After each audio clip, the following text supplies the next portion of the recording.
Boa noite, irmãos. Graça e paz a todos. O sermão de hoje será baseado em 2 Samuel, capítulo 15, de 1 a 18. Convido os irmãos a abrirem suas Bíblias. 2 Samuel, capítulo 15, versos de 1 a 18. Depois disso, Absalão fez aparelhar para si um carro e cavalos, e 50 homens que corressem adiante dele. Levantando-se Absalão pela manhã, parava à entrada da porta, e a todo homem que tinha alguma demanda para vir ao rei, a juízo, o chamava. Absalão a si lhe dizia: de que cidade és tu? Ele respondia: de tal tribo, de Israel é teu servo. Então Absalão lhe dizia: olha, tua causa é boa e reta, porém não tens quem te ouça da parte do rei. Dizia mais Absalão: ah, quem me dera ser juiz na terra, para que viesse a mim todo homem que tivesse demanda ou questão para que lhe fizesse justiça. Também, quando alguém se chegava para inclinar-se diante dele, ele estendia a mão, pegava-o e o beijava. Dessa maneira fazia Absalão a todo Israel, que vinha ao rei para juízo. E assim ele furtava o coração dos homens de Israel. Ao cabo de 4 anos, disse Absalão ao rei: deixa-me ir a Hebrom, cumprir o voto que fiz ao Senhor. Porque morando em Jesur, na Síria, fez o teu servo um voto dizendo: se o Senhor me fizer tornar a Jerusalém, prestarei culto ao Senhor. Então lhe disse o rei: vai-te em paz. Levantou-se, pois, e foi para Hebrom. Enviou Absalão emissários secretos por todas as tribos de Israel, dizendo: quando ouvirdes o som das trombetas, direis: Absalão é rei em Hebrom. De Jerusalém foram com Absalão 200 homens convidados, porém iam na sua simplicidade, porque nada sabiam daquele negócio.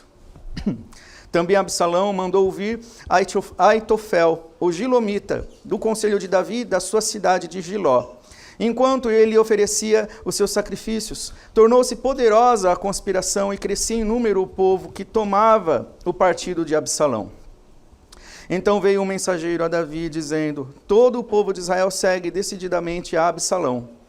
Disse, pois, Davi a todos os seus homens que estavam com ele em Jerusalém: levantai-vos e fujamos, porque não podemos salvar-nos de Absalão. Dai-vos pressa a sair, para que não nos alcance de súbito, lance sobre nós algum mal e fira a cidade a fio da espada. Então os homens do rei lhe disseram: eis aqui os teus servos para tudo quanto determinar o rei nosso senhor. Saiu o rei e os da sua casa o seguiram. Deixou, porém, o rei 10 concubinas para cuidarem da casa. Tendo, pois, saído o rei com todo o povo, após ele, pararam na última casa. Todos os seus homens passaram ao pé dele, também toda a guarda real e todos os geteus, 600 homens que o seguiram de Gate, passaram adiante do rei. Até aqui, irmãos, vamos orar. Senhor Deus, o Senhor é todo-poderoso e santo, e o Senhor quis que nós estivéssemos reunidos aqui para prestar culto ao Senhor por meio de Cristo. E aqui estamos. E o culto a Ti, Senhor Deus, é centrado na Tua palavra. Palavra essa que nós lemos, que é Tua. Suplicamos, Senhor Deus, que o Senhor edifique a Tua igreja, que o Senhor fale conosco, que o Teu Santo Espírito opere em nós segundo a Tua vontade, iluminando-nos na compreensão, no entendimento e na aplicação desse trecho das Escrituras que acabamos de ler. É verdade, Senhor Deus, que o texto se refere a um período histórico, e nem tudo que pode ser tratado desse texto o será nesse tempo que temos agora em comunhão, em adoração ao Senhor. Mas eu suplico a Ti, que o Senhor nos dê a sabedoria correta, para que dele extraiamos verdades que atinjam as nossas vidas, nos transformem e que sejam para a glória do nosso Senhor Jesus Cristo e edificação da Tua igreja. No nome de Jesus, nosso Senhor, nós oramos, agradecidos e suplicando ao Senhor, porque nós dependemos do Senhor para cumprir a Tua vontade e para servi-lo eficazmente. No nome de Jesus, amém. Amém, irmãos. Bom, irmãos, para nós entendermos o que está acontecendo aqui nesse texto, é muito importante nós entendermos ou lembrarmos a ordem de alguns acontecimentos. Aqui nessa igreja foi adotada uma forma de de pregação e de sermões em que os sermões são em sequência. Então, ao longo dos últimos meses já tem sido explorado os acontecimentos anteriores ao longo da história de Israel e que hoje chegou nesse trecho que nós acabamos de ler, que é a respeito da conspiração e da revolta de Absalão contra o seu pai. Um golpe. Mas para nós situarmos esse trecho, eu vou pegar aqui alguns acontecimentos de uma forma bem resumida, para entendermos ou lembrarmos a situação toda que chegou até aqui. A partir do acontecimento do pecado de Davi. Davi já é rei, e então ele peca, ele adultera com Betseba. Ele ordena o assassinato do seu marido Urias. Então o profeta Natã repreende a Davi. Tem dois trechos na repreensão do profeta Natã que são fundamentais para nós entendermos o desdobramento e o que está acontecendo nesse texto que nós lemos. O profeta Natã, como profeta de Deus, diz para Davi: desprezaste a palavra do Senhor, capítulo 12, verso 9, e então lança uma sentença sobre a casa de Davi. Não se apartará a espada jamais da tua casa. Capítulo 12, verso 10. Por conta do pecado de Davi, quando ele então adulterou com Betseba e providenciou todos os meios para o assassinato de Absalão, foi estabelecida uma sentença sobre a sua casa, que é a mesma coisa que dizer, é uma sentença sobre todo Israel, sobre a história da revelação de Deus. A partir daquele pecado de Davi, as coisas sofreriam algum tipo de interferências com a anuência do próprio Senhor, como um meio de juízo. Então essa história da revelação, vista especialmente no desenvolvimento, no desenrolar da história no reinado de Israel, vai passar por crises, por divisões, por contendas, guerras internas, guerras civis, que levam inclusive a exílio e toda a história do Antigo Testamento. Esse acontecimento aqui, então, é determinante para o desdobramento dessas coisas, segundo a sentença do profeta Natã, no capítulo 12, verso 10, causados pelo pecado do rei Davi. Davi, então, se arrepende. Nós vamos tratar isso um pouquinho mais a fundo. Já casado com Betseba, o marido dela já tinha sido assassinado. Seu primeiro filho com essa mulher morre, já como parte da sentença de Deus proferida pela boca do profeta Natã. Então o juízo já começa a acontecer. O primeiro filho de Davi morre. E então nós podemos ver que ao longo dos textos anteriores, de toda a narrativa de Samuel, de 2 Samuel de forma mais específica, o pecado de Davi, então, tem consequências no desdobramento da história do reino de Israel a partir dos seus filhos. Então ele tem um primogênito, Aminon. O primogênito de Davi comete algo terrível. Ele deseja a sua irmã. O texto dá descrições que faz parecer que esse desejo erótico, sensual, desejo de homem por uma mulher era doentio. Então ele articula uma situação e ele acaba violentando a própria irmã. Ele estupra a irmã. E então é meia-irmã Tamar, filha de Davi, com a outra mulher. E essa meia-irmã de Aminon tem um irmão, Absalão, o personagem dessa história que nós acabamos de ler. É o terceiro filho de Davi. Aminon é o primogênito, o estuprador. Absalão é o irmão de Tamar. Ele então, Absalão e Tamar são filhos de um casamento que a gente pode entender que é um casamento que era costume na época antiga dos reis, que faziam casamentos políticos. Então, o avô o pai da mãe de Absalão e de Tamar era o pai da mãe o avô deles, né, era rei de Gesur. Então, Absalão toma as dores da sua irmã. E aqui cabe um parênteses, como tem que ser. Toma as dores da sua irmã Tamar, abriga a sua irmã na sua casa, e ele nutre, então, uma vingança contra o irmão que estuprou sua irmã, contra Aminon. Ele nutre isso durante 2 anos. Não é só essa vez, a gente vai ver isso conforme formos analisando o texto, não é a primeira vez, aliás, é a primeira vez, mas não é a única vez, em que Absalão, ele planeja, ele arquiteta arquiteta uma revolta, um ato de vingança, um ato de retaliação a longo prazo. A gente pode traçar um perfil a respeito de Absalão. Ele é um sujeito muito articulado, ele é muito inteligente, ele é estrategista. Então, ele planeja essa vingança durante 2 anos, ele articula, ele guarda isso no seu coração, e então no capítulo 13 descreve uma festa que ele organiza, uma festa para tosquear ovelhas. Pela descrição, então, acontece um grande evento, e ele chama todos os seus irmãos, chama Davi, Davi não pode ir, ele insiste para que Aminon vá, o texto dá a entender que Davi fica meio receoso, ele percebe que tem alguma coisa estranha na insistência de Absalão de exigir, de fazer questão que Aminon esteja na festa. Mas mesmo assim ele concede, ele permite.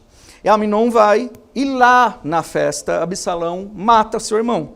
Ele manda seus servos o matarem quando ele estivesse bêbado, né? Quando ele estivesse alegre por ter bebido vinho. Bêbado. Era uma festa. E, irmãos, no Antigo Testamento a gente pode perceber, e talvez não só no Antigo Testamento, nas festas as pessoas bebiam vinho e às vezes exageravam, e isso dava ocasião para, inclusive, uma situação como essa. Quando matou o seu irmão, Aminon, que é o primogênito de Davi, portanto, é o herdeiro do rei.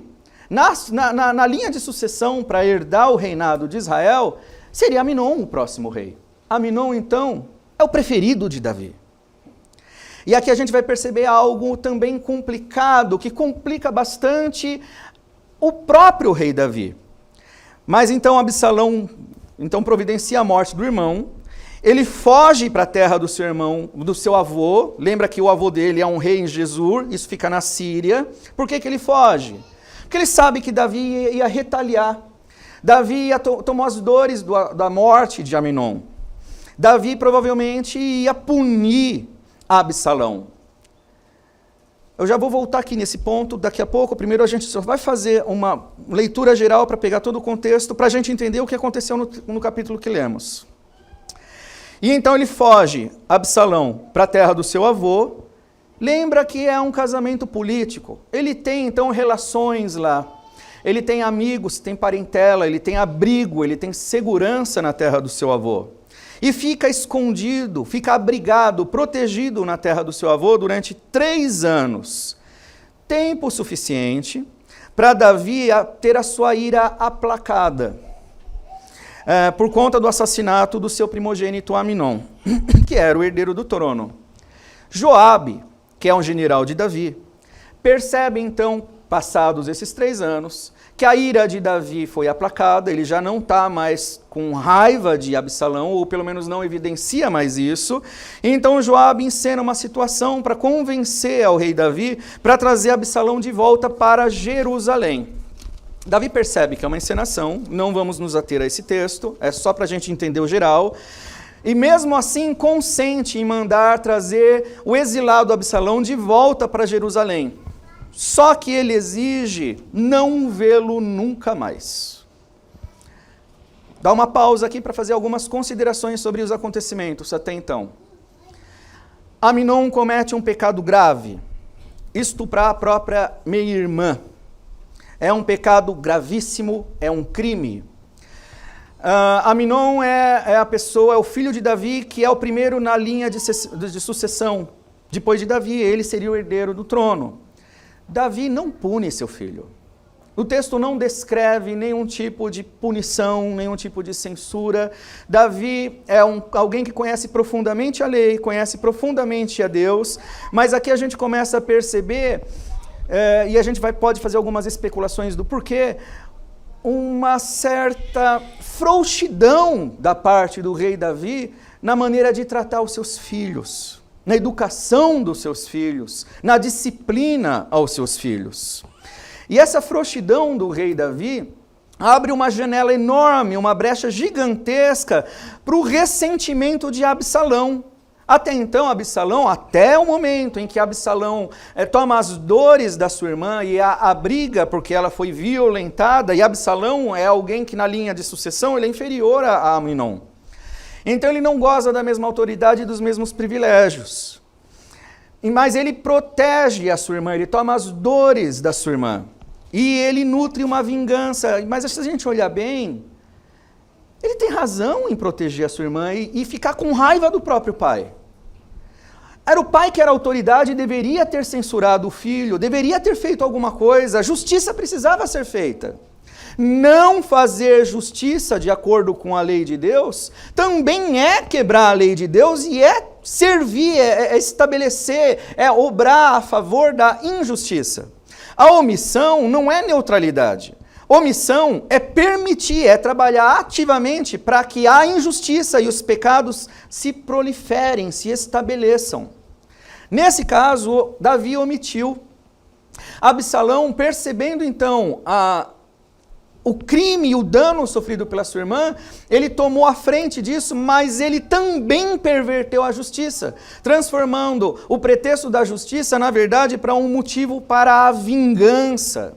E uma vingança cultivada, uma vingança sem limites, uma vingança que nós vamos ver no texto que nós lemos, carregada de requintes de impiedade, de manipulação, de mau caratismo. Havia então ressentimento dos dois lados.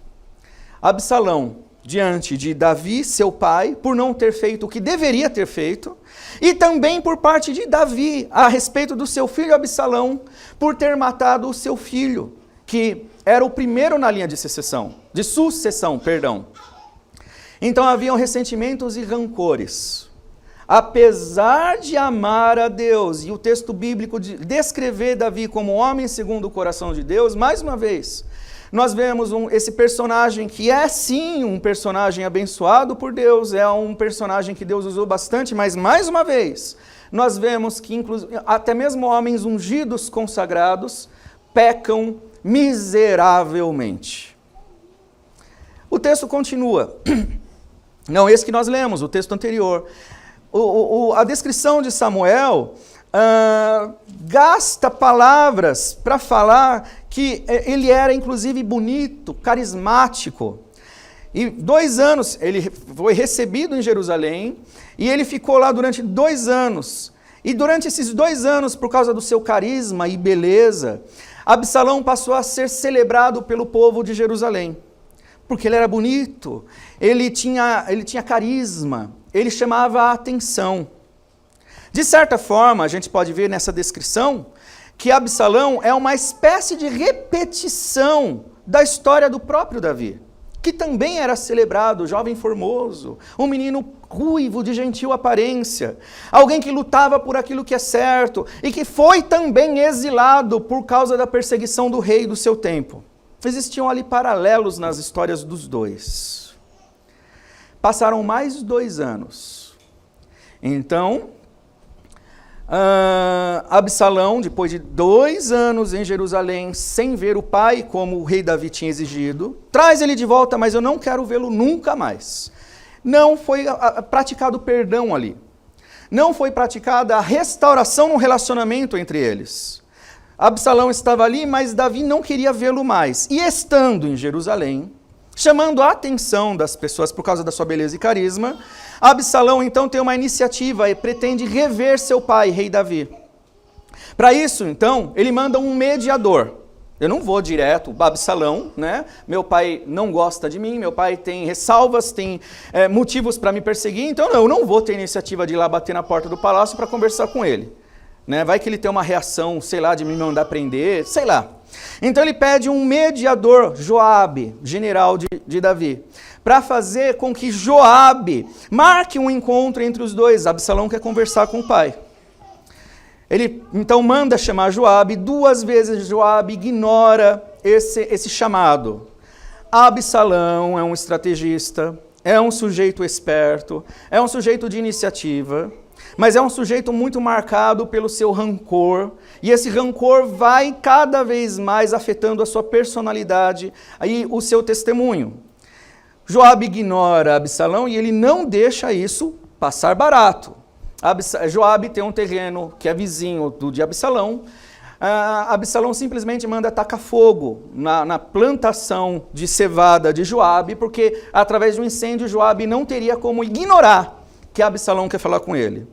Dessa forma, então, Joabe é obrigado a conversar com Absalão. Pensa num general que tem o seu terreno sendo incendiado por alguém. O ímpeto da pessoa talvez seja de querer fazer justiça, de no mínimo dar umas boas pancadas na pessoa que incendiou sua casa. Não pode fazer isso, é filho do rei. Então Absalão, através desse acontecimento, consegue chamar a atenção de Joabe e consegue uma audiência com seu pai Davi. Essa audiência acontece, perceba uma coisa, 7 anos depois do estupro de Tamar, a irmã de Absalão. 5 anos depois de ele ter matado Aminon. Bastante tempo. Bastante tempo que Absalão está cultivando a retaliação. Ele está pensando em modos, em meios, em formas de fazer com que seu pai Davi pague pela sua omissão, por não ter feito justiça ao pecado cometido contra a sua irmã, que é filha de Davi. Absalão tem até um senso de justiça e de muita esperteza, mas muito pervertido também. E na audiência que ele pede para ter com seu pai Davi, com o irado Davi, ele pede para avisar para Davi: para que você me mandou vir para cá de Jesur? Seria muito melhor se eu ficasse por lá. Eu quero ver o rei. Se eu tiver alguma culpa, que o rei me mate. O texto dá uma descrição muito abrupta do que acontece em seguida. Não conta detalhe nenhum sobre conversa, sobre como eles trataram. Diz simplesmente que diante dessa fala de Absalão, o rei o beijou. Davi beijou seu filho. E aqui a gente pode pensar várias coisas a respeito do beijo de um pai no seu filho. Isso pode ser entendido como um ato de perdão. Davi então acolheu seu filho Absalão.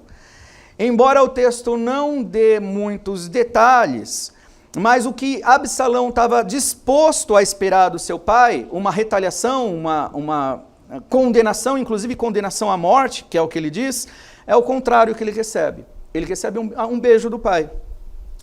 Podemos entender aqui que existe um perdão, mas o contexto vai dizer que não exatamente.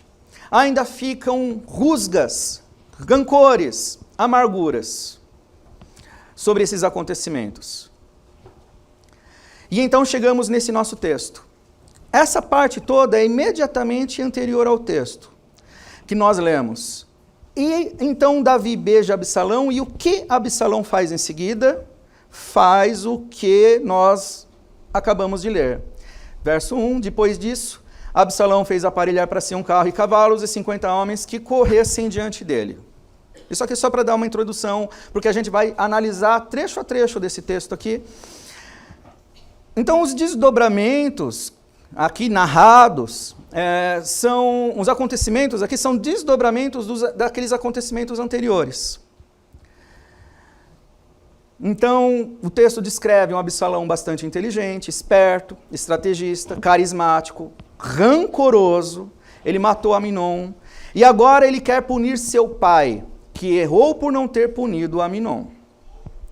O texto também, a ênfase do nosso texto não está mais em Davi, e sim em Absalão. E a gente percebe assim, pela falta de atitudes do rei Davi, e a gente vê na história de Davi, a biografia de Davi, Davi é um homem de iniciativa, é um homem de fé, é um homem disposto a enfrentar desafios maiores do que ele. Mas aqui, nos parece que Davi está fragilizado. Ele está fragilizado, mas a gente vai ver que, embora ele esteja fragilizado, isso não significa que a sua fé esteja abatida. A confiança de Davi continua firme no Senhor. No verso 1 que nós lemos, depois de ser perdoado pelo pai, e esse perdoado entre aspas, ele foi beijado pelo pai, não significa um pleno perdão, talvez uma tentativa de aproximação. Então, Absalão passa a ser reintegrado à corte, à vida plena em Jerusalém. Imediatamente, Absalão aparelha para si um carro e um batalhão formado por 50 homens que o texto diz corriam diante dele.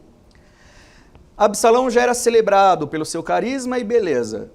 Agora, sendo reintegrado à casa do seu pai, Absalão investe forte numa ostentação. Ele queria que as pessoas o celebrassem muito mais, tem toda uma estratégia em curso. Mais do que pelo carisma ou pela beleza, pela sua glória, pelo seu poder. Um carro significa que ele é um militar poderoso. Ter um exército, um batalhão de 50 homens, significa que ele é um homem de guerra. E corriam diante dele onde? Ele não estava em campanha, não estava em guerra. Em Jerusalém. Era simplesmente propaganda política. Bem, e aqui esse texto aqui é palavra de Deus, é muito pertinente para todas as áreas da nossa vida, mas na verdade esse texto que nós lemos vai acabar sendo bastante pertinente para nós pensarmos sobre o nosso contexto político, inclusive. Ostentação, propaganda, sem propósito nenhum, a não ser engrandecer a si mesmo. Verso 2 descreve que o rei era o rei de Jerusalém, o rei de Israel, Davi, Salomão, eles eram também juízes de causas. Essa era uma das funções dos reis. As pessoas costumavam marcar audiências com o rei, e o rei julgava diversas das suas demandas.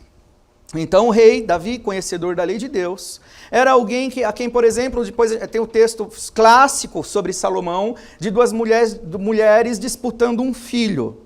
Então isso era a prática do reinado. O rei julgava causas. E o que é que Absalão fez?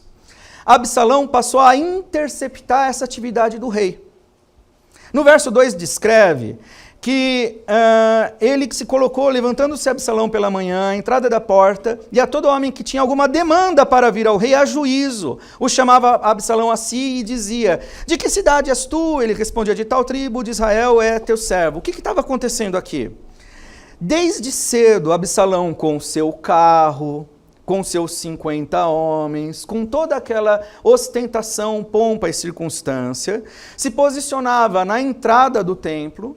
Então as pessoas iam para ter uma audiência com o rei, mas elas nem chegavam a ter uma audiência com o rei, porque Absalão fazia com que essa causa, ele assumiu para si essa tarefa, ilegitimamente.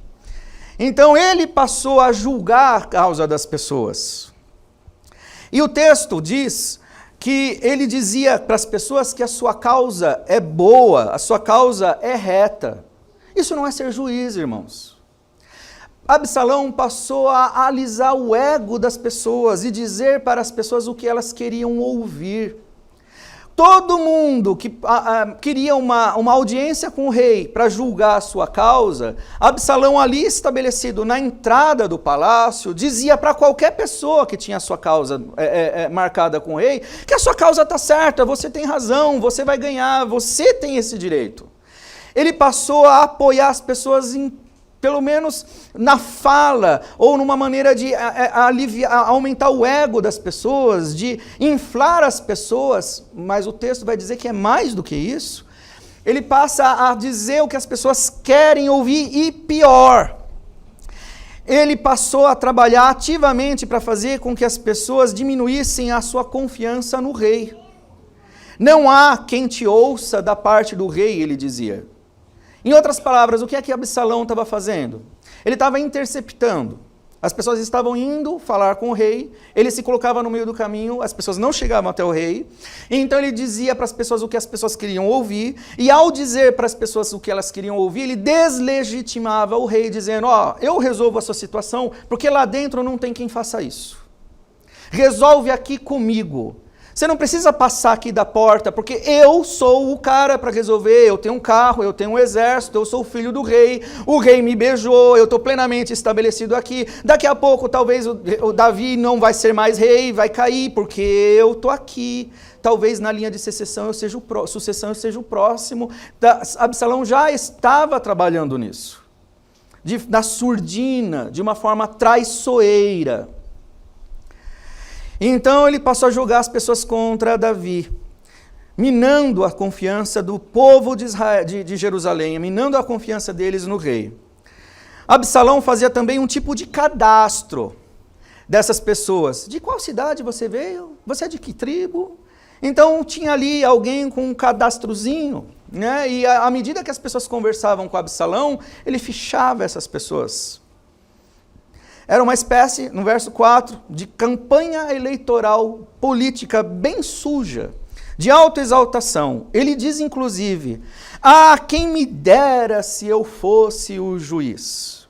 Ele está se impondo para as pessoas como a solução para os problemas das pessoas. Deslegitimando lei, ele está se colocando como o salvador da pátria, como alguém mais justo do que o rei, lembrando que Davi pecou sim, mas Davi foi ungido por Deus, colocado pelo próprio Deus para ser rei sobre Israel. Então Absalão era um sujeito bom de conversa, era bonitão, capítulo 14, 25, se empenha em descrever isso. Ele tinha uma história de injustiça e reparação, era a história ideal de alguém que lutou por algo justo, foi injustiçado e então passou por toda uma situação para voltar para casa com toda a glória. Ele passou a ostentar poder, ele era apoiador, supostamente apoiador de causa das pessoas. Absalão é o retrato de um populista, de alguém ambicioso, de um ganancioso. Ele era um demagogo. No verso 5, inclusive, descreve que as pessoas, quando iam então para ter a sua causa julgada, na verdade estavam procurando o rei Davi. E então ele interceptava e ele fazia o que as pessoas queriam. Isso não é justiça. Abri um parênteses aqui. Fazer justiça significa examinar a sua causa perante a palavra de Deus. E eventualmente é você que está errado. Fazer justiça é colocar as demandas na balança do Senhor e julgar corretamente de acordo com a palavra do Senhor. Não é o que Absalão está fazendo. Absalão está dizendo sempre o que as pessoas querem ouvir. Igualzinho a grande maioria das igrejas que pregam o que as pessoas querem ouvir, igualzinho a grande maioria dos políticos que apresentam soluções imediatas de acordo com o que as pessoas querem ouvir, sem se interessarem realmente nem por verdade, nem por justiça. Ilusão em cima de ilusão. Esse é o Absalão. Então no verso 5 descreve inclusive que quando as pessoas buscavam ele, poxa vida, ele é uma autoridade, ele é da corte, ele é filho do rei, é um príncipe. Então é natural que as pessoas se prostrem diante dele. Absalão, o texto faz uma descrição que parece bonita e virtuosa, mas que na verdade é uma demonstração da mais bizarra hipocrisia. Ele dizia para as pessoas assim, as pessoas queriam se prostrar diante dele. Ele é rei.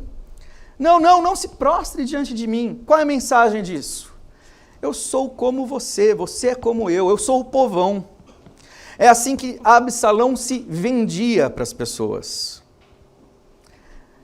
Então o verso 6 faz uma descrição que é fundamental aqui no nosso texto.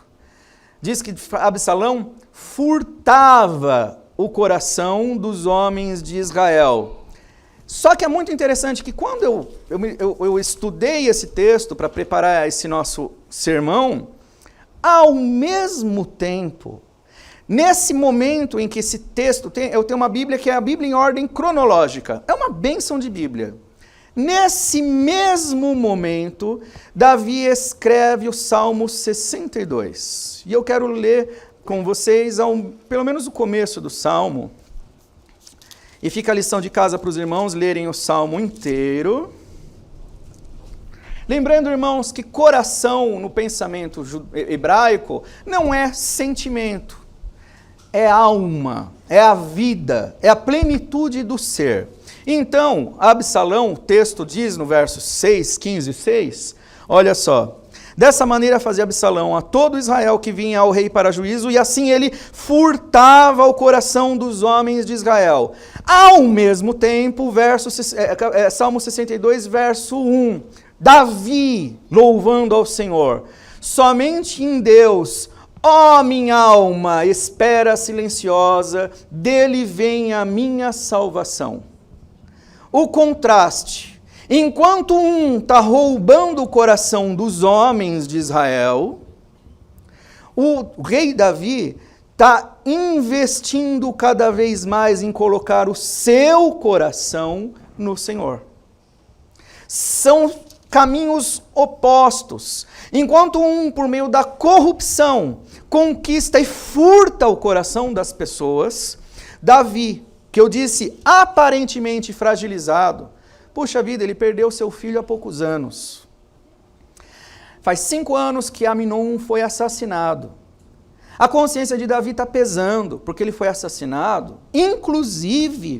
o assassinato, inclusive motivado pela sua negligência. Davi tem culpa também no pecado, no assassinato do seu filho. É de se esperar que Davi, um homem de guerra e um homem valente, nesse momento, esteja sim fragilizado. Só que estando fragilizado, ele busca a força e a sua salvação, o seu amparo no Senhor. Absalão aproveita da situação para furtar os corações das pessoas, o que é uma idolatria. Então, o que Absalão faz, nessa de furtar o coração dos homens de Israel, é fazer com que pensem que Davi é um déspota, é um homem mau, é um tirano insensível, mas Absalão não. As pessoas passam a pensar sobre Absalão que ele é um rei que nem a gente. Ele não aceita nem que nós nos curvemos diante dele. Pelo contrário, ele estende a mão, ele é o cara que me dá a mão. Ele é aquele cara que pega a criancinha no colo, que tira a foto beijando a criancinha, que distribui pão com mortadela para as pessoas para participarem das suas demandas. Então a autoridade de Davi está minada, diminuída, confrontada. É um contexto ideal de permissividade para pôr em prática o plano da rebelião. Verso 7. Foram 4 anos nessa situação. 4 anos na porta do palácio, furtando os corações das pessoas, fazendo ficha de quem você é, onde você mora, seus dados pessoais. 4 anos coletando informações, 4 anos semeando, até que, no verso 7, descreve que depois do retorno, 4 anos depois do retorno dele para Jerusalém, veio então o golpe. Ele vai até Davi e diz para Davi, eu quero ir até Hebrom, porque lá eu vou cumprir meu voto ao Senhor por ter retornado a Jerusalém, e lá eu vou prestar culto. Uma leitura superficial daqui vai nos fazer pensar que talvez Absalão é até um homem piedoso. Irmãos, descarado. Por que Hebrom? Hebrom é a terra de Aminon, do irmão que ele matou. Isso certamente, quando Absalão fala isso para o seu pai, o que ele esperava com isso é de que ele comoveria o seu pai Davi. O seu pai era verdadeiramente religioso, piedoso, amava e conhecia ao Senhor. Lembrando que nesse momento de fragilidade, ele está buscando colocar a sua alma no Senhor constantemente, porque ele sabe que é do Senhor que vem a sua salvação. E por que Davi está esperando e proclamando isso? Porque ele sabe que ele precisa de salvação. Porque ele sabe que ele peca, e pecou de novo, e pecou contra o seu filho, e pecou contra a sua família, pecou contra o Senhor, pecou como rei. Mas ele está buscando, e ele alcança a redenção. Então, Absalão tem um costume reiterado, na verdade, por isso que eu dei um adjetivo ruim para ele, e cabe muito bem.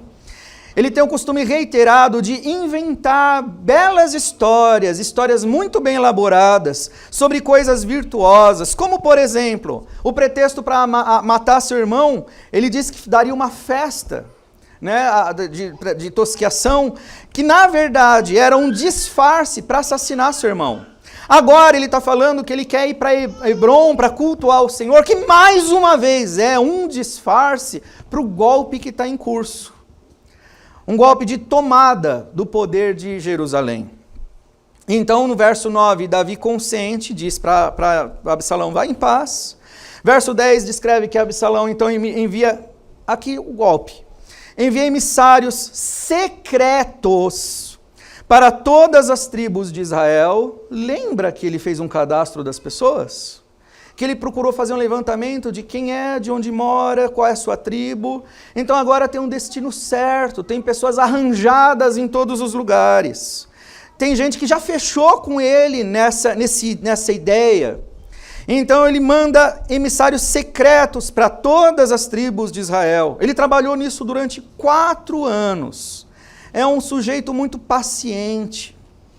E então, para avisar a todos, esses emissários são a forma de comunicação da época. É necessário que a gente saiba que estamos falando de 3.000 anos atrás. Então a comunicação era feita através de mensageiros. O cara tinha que viajar 1.000 quilômetros para chegar até seu destino e entregar uma carta para alguém. A comunicação então não era tão rápida, não era tão eficiente.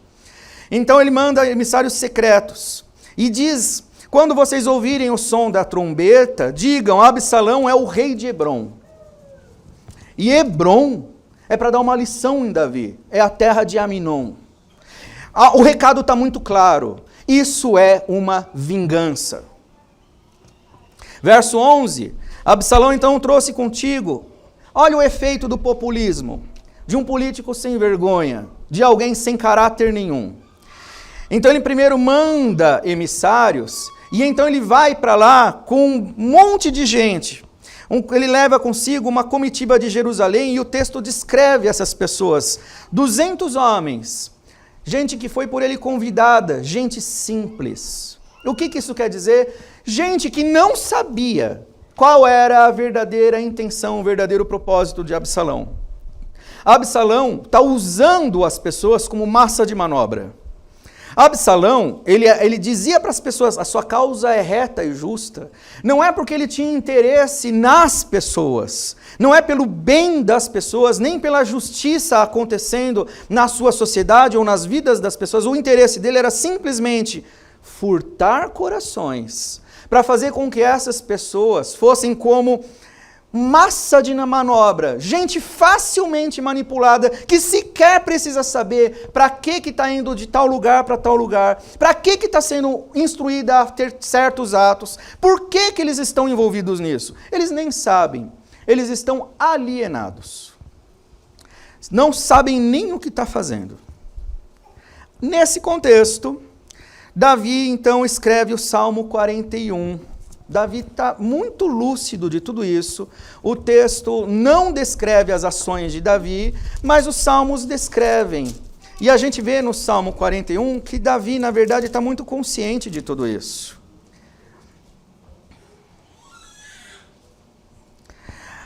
Eu quero ler os versos 7 a 11. De dia rosnam a uma todos os que me odeiam, engendram males contra mim, dizendo: peste maligna deu nele, e caiu de cama. Olha uma descrição de como Davi está fragilizado. Já não há de levantar-se, até o meu amigo íntimo, em quem eu confiava, que comia do seu pão, levantou contra mim o seu calcanhar. Esse texto tem uma aplicação cristocêntrica, falando a respeito da traição de Cristo, mas no momento em que Davi escreveu, ele está situado nesse contexto aqui, desse texto que nós lemos. Quem levantou o calcanhar contra Davi foi seu próprio filho, Absalão. Ele transforma isso numa poesia, num louvor a Deus, que na verdade expressa uma verdade que extrapola em muito a sua própria realidade, que vai inclusive falar a respeito da traição de Cristo. Mas é nesse contexto que Davi escreve esse texto aqui. E aí, no verso 12, é incluído na narrativa uma pessoa que passa a ser, que é muito importante, que mostra o quanto Absalão preparou tudo isso de uma forma fria, articulada e a longo prazo. É o tal do Aitofel. Quem é Aitofel? Provavelmente avô de Betseba. E então, ele possivelmente tomou partido contra as injustiças de Davi. Davi cometeu injustiça sim, irmãos. Davi, como nós entendemos, como já foi visto, adulterou com Betseba, mandou matar seu marido, ele foi complacente com o pecado do seu filho. Sim, Davi pecou e pecou muito, e pecou gravemente. E isso serviu de pretexto para que esse homem, Aitofel, então se posicionasse, se levantasse contra Davi e fosse partidário de Absalão no golpe para a derrubada de Davi. Aitofel presenciou a morte de Urias, seu genro. Ele também testemunhou a inatividade de Davi diante do crime do seu primogênito no estupro de Tamar. Então, Aitofel tinha fortes motivos para achar que Davi não deveria permanecer como rei. Irmãos, aqui a gente percebe que nem toda injustiça, algumas injustiças muitas vezes, infelizmente, elas têm um fundo de verdade. A lei da retaliação, por exemplo, da vingança, de você retribuir conforme o mal que você recebeu. O Senhor Jesus, mais tarde, vai lidar com isso, sobre o nosso ímpeto de responder a uma injustiça sofrida na mesma medida e na mesma moeda como nós sofremos. Ou pior, a nossa tendência é responder a isso numa violência ou numa gravidade maior. Existe fundamento, sim, para a indignação de Aitofel a respeito do rei Davi. E nós vamos entender isso, como que isso deveria e pode ser tratado, inclusive nas nossas vidas. Aitofel fazia parte do conselho real. Aitofel sabia dos bastidores lá do reino, da corte. E então ele foi fundamental para fortalecer a conspiração contra Davi em apoio a Absalão. No verso 13, um mensageiro então avisa a Davi do golpe armado. Ele diz assim, um mensageiro: todo o povo de Israel segue decididamente a Absalão. Ou, isso poderia também ser traduzido como: o coração dos homens de Israel se voltou para Absalão. O texto então reforça a ênfase de que Absalão furtou o coração dos homens. Absalão, baseado numa injustiça, ou num senso de justiça, que na verdade não foi exercida pelo rei Davi, ele encontrou e ele fez daquilo um meio, um motivo para o estabelecimento de uma série de perversidades. E uma delas, então uma série delas, envolveu a corrupção do povo, a compra do coração, o furto do coração das pessoas. O coração dos homens de Israel se voltou para Absalão. Então, aqui diz respeito ao coração, a confiança das pessoas foi retirada do seu rei Davi e foi depositada no usurpador Absalão. No verso 14.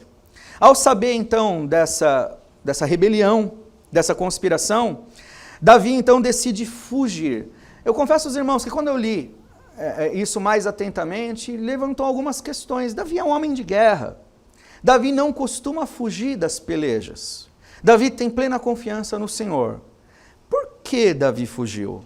O argumento que Davi usa é: nós não podemos nos salvar de Absalão. E ele ainda coloca dois elementos aqui.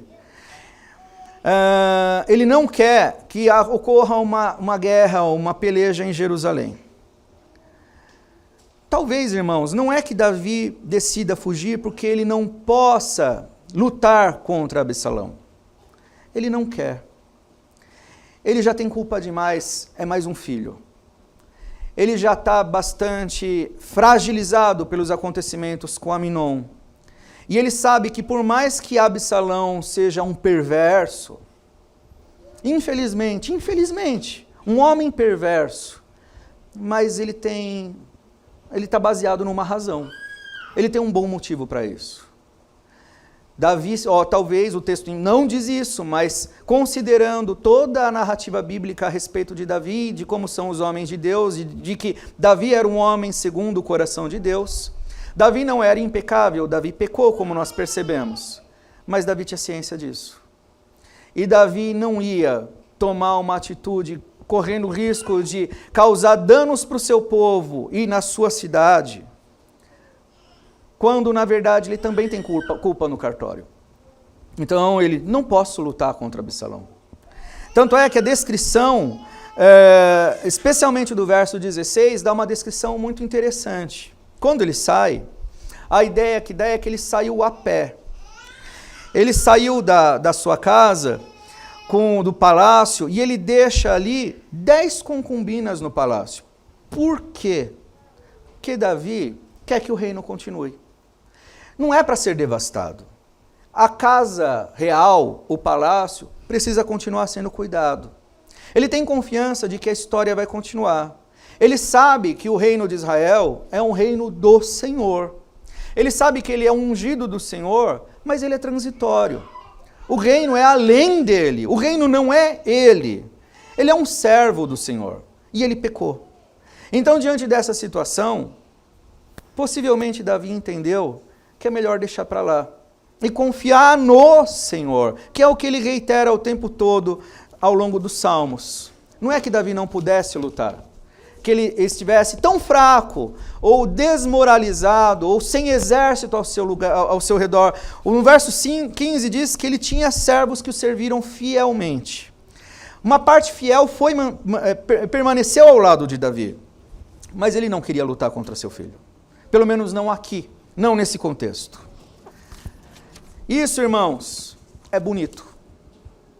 Isso, aqui há um parênteses, isso ilustra ou explica como que é a moral de uma pessoa que se reconhece pecadora.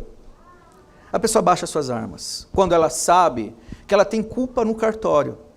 Quando ela sabe que ela foi também responsável pelo estabelecimento de uma injustiça por causa das suas ações pecaminosas ou por causa das suas omissões, eu não vou brigar. Eu não vou brigar por algo que, na verdade, eu ajudei a construir. Eu preciso simplesmente me arrepender do meu pecado e, como parte do arrependimento do meu pecado, eu vou sofrer o dano, porque eu cultivei isso, eu fiz isso. Davi não foge da sua responsabilidade. Ele sabe que Absalão é um fruto ruim de tudo isso, mas ele não pode lutar contra seu filho porque ele é parte da responsabilidade. No verso 17, então, diz que todos saíram, juntos numa comitiva real, aparentemente a pé. No verso 23, que não faz parte do que nós lemos, tem só uma descrição dizendo que chorando, lamentando. E aí eles pararam na última casa, provavelmente uma descrição dos limites de Jerusalém. E 600 homens seguiram Davi para Gate, que é a terra dos filisteus. Lembra que Absalão tinha 200 homens que estavam com ele, que eram, na sua simplicidade, que nem sabiam por que estavam lá. As pessoas que estavam com Davi, em número, era 3 vezes maior. Davi poderia sim resistir a Absalão. Ele não quis.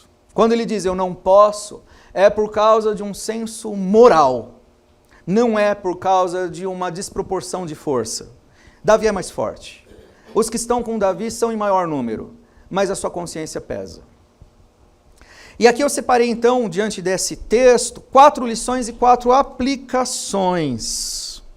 A primeira, irmãos, ainda que sejam perdoados e tenham sido pagos por Cristo na cruz, os nossos pecados causam consequências. Davi pecou. É óbvio. O Salmo 51 é um salmo sobre o arrependimento de Davi em consequência do pecado dele naquele acontecimento de Betseba. Ele se arrependeu e Deus o perdoou. Mas os pecados, mesmo tendo o perdão de Deus, têm consequências. E na história de Davi, a gente vê que tem consequências pessoais, vistos na incapacidade de Davi de disciplinar seu filho Aminon. O pecado de Davi o enfraqueceu, ainda que ele tenha depois se arrependido. O fato é que isso afetou a sua capacidade na educação dos filhos, porque, na verdade, parte do juízo de Deus incluiu a morte do filho de Betseba e Davi. Davi já tinha perdido um filho por causa do seu pecado. A gente então pode especular, é uma especulação. Davi então, diante da possibilidade de perda dos seus filhos, e é o seu filho primogênito, é aquele que ia herdar o reino, que pecou gravemente, talvez Davi não viu como lidar com isso. Ele já perdeu um seu filho por causa de pecado. Não posso perder o outro. A cabeça de Davi, é bom a gente se colocar no lugar de Davi, a angústia de Davi. E ele buscava no Senhor a salvação. Mas, mesmo buscando no Senhor a salvação, diante dos pecados dos seus filhos, Davi se mostrou frouxo.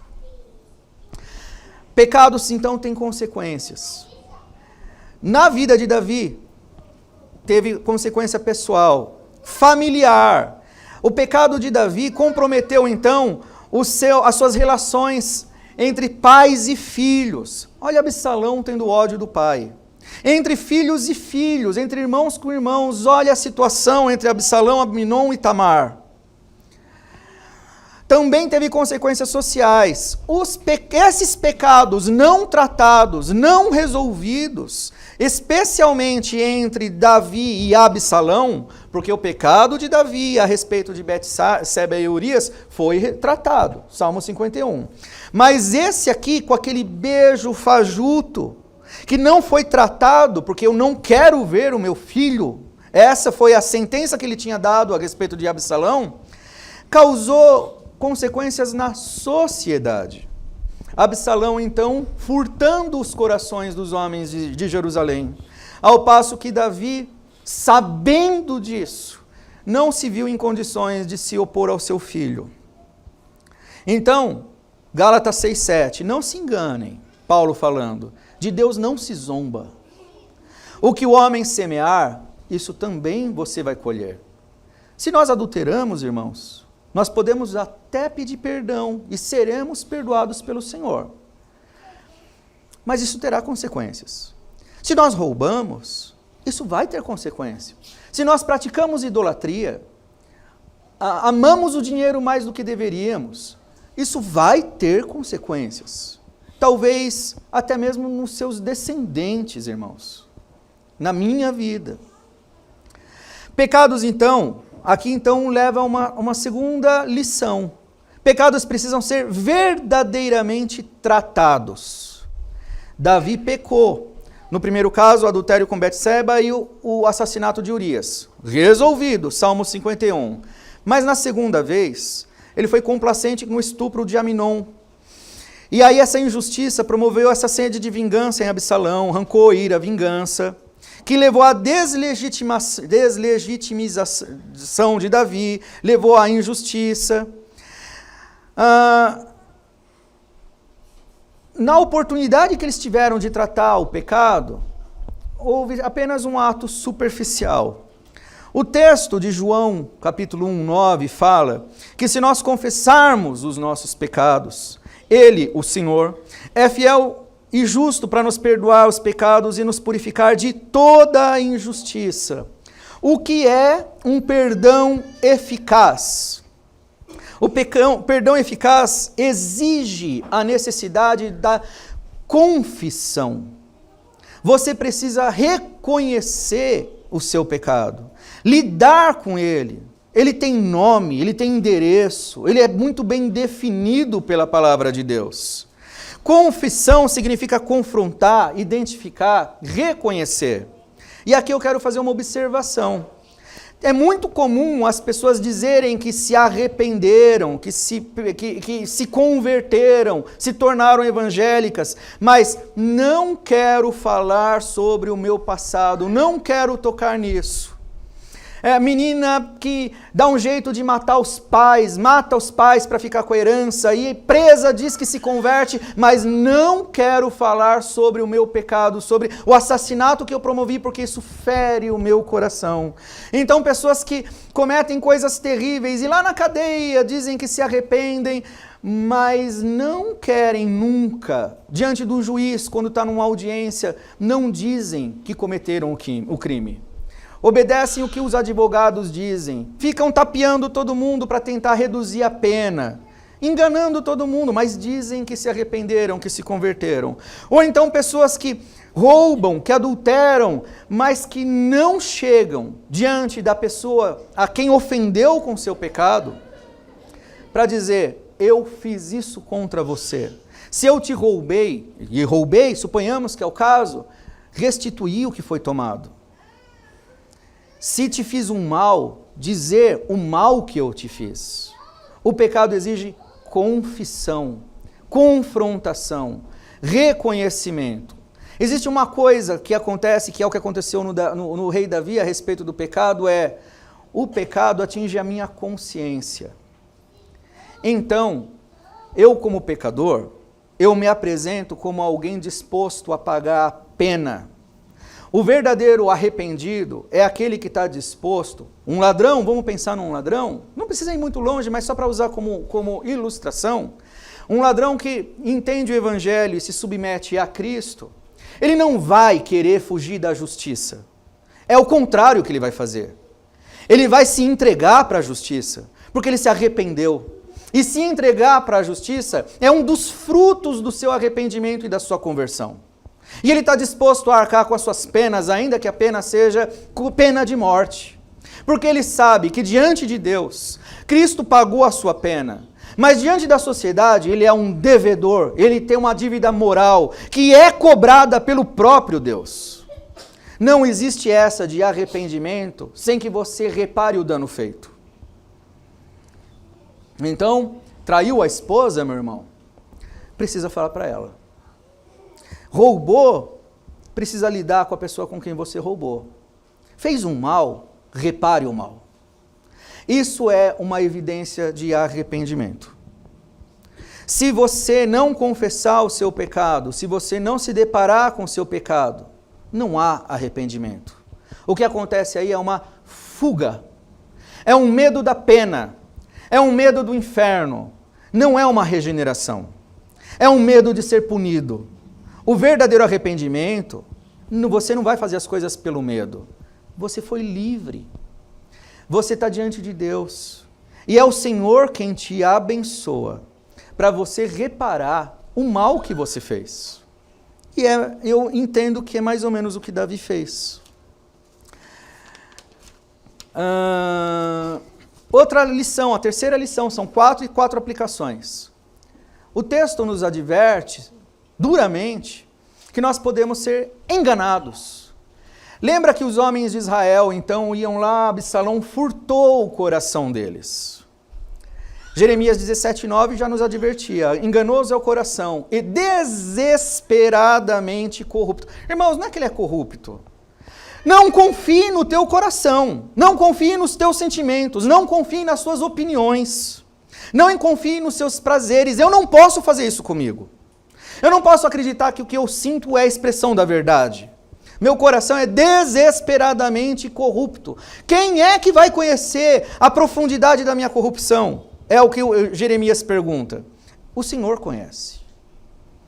Então nós podemos ser enganados por aparências. Absalão se apresentava como o bambambam, o bonitão, com seu carro, com sua carruagem, com seus 50 soldadinhos. Nossa, que legal, eu posso confiar nesse cara. Confiar nas pessoas por aparência. Sujeito carismático. Por palavras de elogio, lisonja, irmãos. Que veneno. Gosto tanto de você, você é tão bonito, você é tão inteligente. Cativar você pelo ego. É o que Absalão fazia com as pessoas. Sua causa é boa, é justa, é reta. Dizer o que você quer ouvir. Isso não é verdade, irmãos. Isso é enganar. Você tem razão sempre. Você é bonito, você é especial. Você tratar Absalão, aqui a gente pode perceber que ele é uma espécie de modelo de uma abordagem que tem sido muito comum em igrejas e na política. De misturar, no caso da igreja, otimismo com fé. Boas mensagens para levantar a moral das pessoas. Não, irmãos. O Evangelho não lida com isso. O Evangelho é exatamente o contrário disso. O Evangelho tem uma péssima notícia para nós. Teu coração é enganoso, você é pecador e você vai para o inferno se não for se arrepender dos seus pecados e se converter a Cristo. Não existe esperança para nós em nós mesmos. Não existe otimismo aqui, irmãos. Existe apenas uma convocação à confiança plena em Cristo e não em você mesmo. Então, otimismo é diferente de fé. Agradar as pessoas, dizer o que elas querem, é totalmente diferente de dizer a verdade. É exatamente o que Absalão fazia. E agora, como eu estou falando, esse texto se aplica inclusive no contexto político. Vamos começar uma fase de venda de mentiras, de furtar o coração das pessoas, em que um monte de canalhas vão dizer uma série de mentiras, justamente igualzinho a Absalão, misturando o senso de justiça, mas totalmente temperados com mentiras, com todo tipo de perversidade, para conquistar as pessoas e elas se iludirem e darem o seu voto de confiança. Um monte de gente que o texto está descrevendo, gente simples que não sabe nem o que está fazendo, mas que está sendo enganada, tapeada. Então nós também podemos ser enganados por ideologias justiceiras. É o caso de Absalão. Davi é fraco. Absalão é o herói. É gente como nós. É um de nós lutando pela causa certa. Nós já vimos que não está errado. Ele é uma fraude. Nós podemos ser enganados, aqui é a coisa mais patética de todas, por massa de manobra. Tinha 200 pessoas com Absalão. Nossa, esse cara é bom, ele tem um monte de seguidores, eu também vou junto. Onde tem galera, ali é um lugar confiável. Onde tem gente, onde tem público, é porque a coisa está funcionando. Absalão é muito esperto, irmãos. Ele é um marqueteiro. Então ele tem um belo carro, tem um exército, tem um povão seguindo. Então ele deve ser a expressão da verdade. Não, não é. Nós podemos ser enganados por mentiras. Absalão fez parecer para Davi, apesar que Davi não caiu nessa. Os salmos vão dizer isso. Eu sou um religioso. Eu vou para Hebrom para prestar culto ao Senhor. Aqui talvez eu disse que o pior é massa de manobra. Não, irmãos, essa aqui é a pior de todas. É usar a religião, usar a palavra de Deus, usar a fé, usar o evangelho para enganar e tapear as pessoas. Eu sou da bancada evangélica, você deve confiar em mim. Pior, deve me colocar no teu púlpito para fazer propaganda política das minhas perversidades disfarçadas, onde eu vou falar o que você quer ouvir. Mas, na verdade, as intenções verdadeiras estão sendo omitidas. Como tem acontecido e aconteceu recentemente numa IPB. Então, nós podemos ser enganados por ideologias, por mentiras. Gente se passando por gente de Cristo, mas que, na verdade, é lobo disfarçado de ovelha. Quarta lição. Os homens de Deus não se rebaixam a lutar com as mesmas armas dos ímpios. Davi era homem de guerra, mas não pôde, e ele ou não preferiu, lutar contra o seu próprio filho traidor. Então, Efésios 6,12, a nossa luta não é contra a carne ou sangue, e sim contra os principados e potestades, contra os dominadores desse mundo tenebroso, contra as forças espirituais do mal nas regiões celestiais. A nossa luta, irmãos, é contra todo engano. A nossa luta é contra todo engano que povoa as mentes e corrompe as pessoas. E onde é que nós podemos nos basear? Da palavra de Deus. Por isso ela é espada. Ela é arma de guerra, é arma de luta. A nossa luta não é de acordo com as regras do mundo. Nós não podemos nos sujeitar às suas estratégias de engano. Nós não vamos usar as mesmas armas baixas que eles usam. Nós não vamos usar o expediente da mentira. Não vamos pegar em armas materiais para tripudiar deles e entrar numa guerra que, na verdade, o texto bíblico nos adverte. Não é assim. Ela é espiritual. E como que se luta espiritualmente? Também não é batalha espiritual, eu fico orando para o anjo descer e lutar por mim. Isso também não. Guerra espiritual é pela verdade. É pela reafirmação da palavra de Deus. Assumindo em nós mesmos que nós somos discípulos de Cristo. E nós somos exemplos vivos da eficácia do seu poder. Testemunhos da sua glória. E nós proclamamos as suas verdades. E nós não precisamos de outras armas a não ser essas armas. Porque essas são as armas que Deus providenciou e são feitas sob medida para alcançar os seus objetivos. Os objetivos de Deus. A palavra de Deus não volta vazia. Ela foi feita sob medida para alcançar consciências, alcançar corações, transformar pessoas e fazer com que pecadores se arrependam nos moldes que nós tratamos aqui. Pessoas sejam transformadas. Pessoas que roubavam, que adulteravam, que mentiam, serem transformadas em alguém que ama a Cristo e não suporta mais o seu próprio pecado. E o que é que faz isso? O que tem poder para fazer isso? Não é você também não. Não é a igreja. É a palavra de Deus que foi confiada a você, porque foi confiada à igreja. Ela é a espada. Nós, irmãos, sem a palavra de Deus, somos aquele povão dos que vão com Absalão. Uma massa de manobra. Gente que tem a mente vazia e que é facilmente manipulada e sugestionada por qualquer tipo de vento de doutrina. Agora, se a palavra de Deus estiver impressa nos nossos corações e ocupando as nossas mentes, nada vai nos remover do propósito do Senhor. E aí, então, aplicações. São 4. Primeira aplicação. Resista aos pecados. Mas se você pecar, e aqui vai uma péssima notícia para nós, irmãos, nós vamos pecar. O Novo Testamento inteiro nos adverte a não pecar, resistir ao pecado, mas Davi pecou miseravelmente. Na última vez que eu compartilhei um texto, tem um personagem da Bíblia, eu vou repetir aqui, que me espanta. João, apóstolo de Cristo, depois de tudo que ele viu, quando ele recebeu a revelação em Apocalipse, o que é que ele fez? Ele cometeu um erro primário, se ajoelhar diante do anjo. Não faça isso, João, sou conservo teu. Irmãos, nós pecamos, e às vezes nas coisas mais idiotas. Nós somos pó, nós somos fracos. Nós temos que resistir ao pecado. Lição número 1. Lição número 2 a respeito disso. Mas se nós pecarmos, e nós vamos pecar vez por outra, infelizmente, resista à tentação de não tratar do teu pecado. Davi demorou demais para lidar com o seu pecado.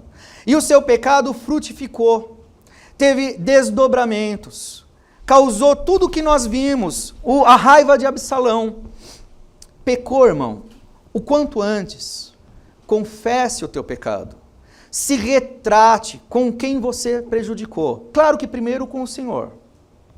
Minimize assim os danos do seu pecado. Não peque. Mas se você pecar, haja imediatamente, o mais rápido possível, para tratar do teu pecado, confessando-o como tem que ser. Aplicação número 2. Se você for de alguma forma injustiçado, não faça como Absalão entendeu que foi, porque ele tomou as dores de Tamar, porque certamente Tamar foi injustiçada. Não faça disso uma fonte de murmurações, de revides, de revolta. Não invista no rancor e na vingança, porque vai ter complicações, vai gerar uma série de outros pecados. Faça como Davi fez. Invista na sua devoção, na sua confiança em Cristo. E Jesus mesmo disse que se nós formos perseguidos, injustiçados por causa da justiça, perseguidos por causa da justiça, nós somos bem-aventurados. Aplicação 3. Evite confrontos desnecessários com quem defende bandeiras ímpias. É claro que você tem que defender a verdade e confrontar todo tipo de pecado.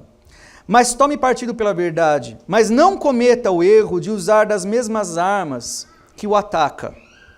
Podemos ter razão para entrar numa briga, mas nós perdemos a razão se brigarmos de modo que o testemunho cristão seja vilipendiado.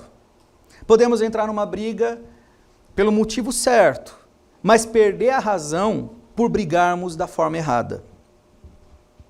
E não confie, a última aplicação, não confie em quem quer conquistar corações e confianças das pessoas visando o poder. Se você vê alguém que quer poder e para isso usa de demagogia, tira foto com criancinha, sai distribuindo presentinho para as pessoas, saiba que um texto como esse está dizendo, gritando no teu ouvido, que aquele fulano não merece o teu voto, a tua confiança, o teu apoio. É um hipócrita. Então, nunca confie em quem usa situações e pessoas para se promover e que ilude as pessoas com palavras bonitas, mas que são vazias de apoio, de otimismo e que deturpam leis. Que deturpam leis, deturpam a justiça e deturpam a verdade. Mais importante, irmãos, às vezes é uma pessoa que é áspera, que não é carismática, mas que é verdadeira, que não abre mão de justiça e não abre mão do que é certo. No geral, as pessoas que querem algum tipo de privilégio ou alcançar alguma função de poder, essas pessoas relativizam isso que é primário e acabam priorizando o que não tem importância nenhuma, mas que agrada as multidões.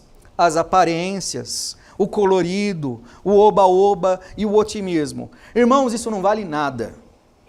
Isso é engano. Isso é maneira de enganar vocês, é exatamente o que enganar nós, é exatamente o que Absalão fez. Porque a verdade, ela dói, ela não agrada aos corações enganosos, nossos corações são enganosos. E o melhor caminho nunca é o mais agradável. O melhor caminho sempre é aquele que é estreito e apertado. Sempre é aquele que exige de nós responsabilidade, sacrifício, consciência. Então, irmãos, quando alguém, e agora nós estamos entrando numa fase em que isso vai ser a festa satânica do engano, vier para nós, até nós, oferecendo soluções fáceis, rodeados de propaganda, seja política, seja na igreja, é exatamente nesse que você não pode confiar. E um texto desse destaca isso muito bem. Em quem é que você deve confiar? No Senhor. Mas e aí, quais são as nossas opções sociais? Em quem tem aliança com o Senhor. Em quem diz que tem, naqueles que se apresentam como religioso, eu vou fazer o meu culto em Hebron? Não, irmãos, não. Naquele que compartilha dos valores que você sabe que procedem, que são da palavra de Deus. É possível que até mesmo uma pessoa que não siga a Cristo, por causa da graça comum, tenha valores que se encaixem com princípios da palavra de Deus. Isso não é o ideal, não é o que deve ser buscado, mas às vezes é o menos pior. Diante de uma sociedade absolutamente corrupta, a gente às vezes precisa, não é fazer aliança com quem não presta, mas precisa minimizar danos. E para minimizar danos, jamais faça alianças ou apoie aqueles que são mentirosos. Jamais apoie aqueles que usam da religião para se promover. Jamais apoie aqueles que notadamente mentem e usam de artificialidades, porque na verdade eles usam pessoas para alcançarem suas ganâncias, suas ambições. Como Igreja de Cristo, nós precisamos mirar no que é certo e verdadeiro.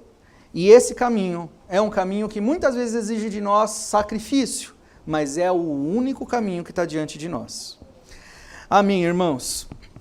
Eu encerro aqui, convido os irmãos a... Vamos orar.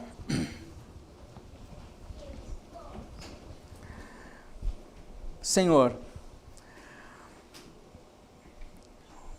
o texto que nós lemos, Senhor, é Tua palavra e retrata a corrupção de Absalão na sua busca por tomada do poder do seu pai Davi, homem que pecou, como nós pecamos, mas que foi colocado pelo Senhor na posição em que esteve. Suplico, Senhor Deus, que dessas verdades o Senhor aplique em nós verdades procedentes da Tua palavra para vivermos de modo digno do Senhor. Em primeiro lugar, Senhor Deus, não permitindo que nós sejamos enganados por mentirosos que nos rodeiam, e são muitos. Em segundo lugar, Senhor Deus, fazendo com que nós tenhamos a firmeza da nossa fé, como base sólida, norteando, Senhor Deus, os nossos atos, as nossas decisões e a vida que estamos construindo. Também, Senhor Deus, reconhecemos que nós também somos pecadores, então suplicamos a Ti, que o Senhor mantenha em nossos corações temor pelo Senhor, uma vigilância constante para não cairmos em pecado, e caso caiamos, que o Senhor nos ajude a lidar com os nossos pecados, Senhor Deus, para não agirmos contra a Tua palavra, contra o Teu Evangelho, não prejudicarmos outras pessoas, não trazermos, Senhor Deus, dano às nossas casas, aos nossos familiares, à nossa igreja. Pelo contrário, que possamos, Senhor, em nome de Cristo, nosso Senhor Jesus, o nosso Salvador, nosso Redentor, que nós possamos, Senhor Deus, servir de forma construtiva, que o Teu bom nome seja sempre glorificado. Inclusive, Senhor Deus, quando falharmos, ajuda-nos, Senhor Deus, a lidarmos com nossas falhas e nossos pecados prontamente, de modo, Senhor Deus, que o Senhor como Redentor, como perdoador de pecados, seja celebrado, que as Tuas virtudes estejam acima de nós. Abençoa-nos, Senhor, eu te peço em nome de Jesus. Amém.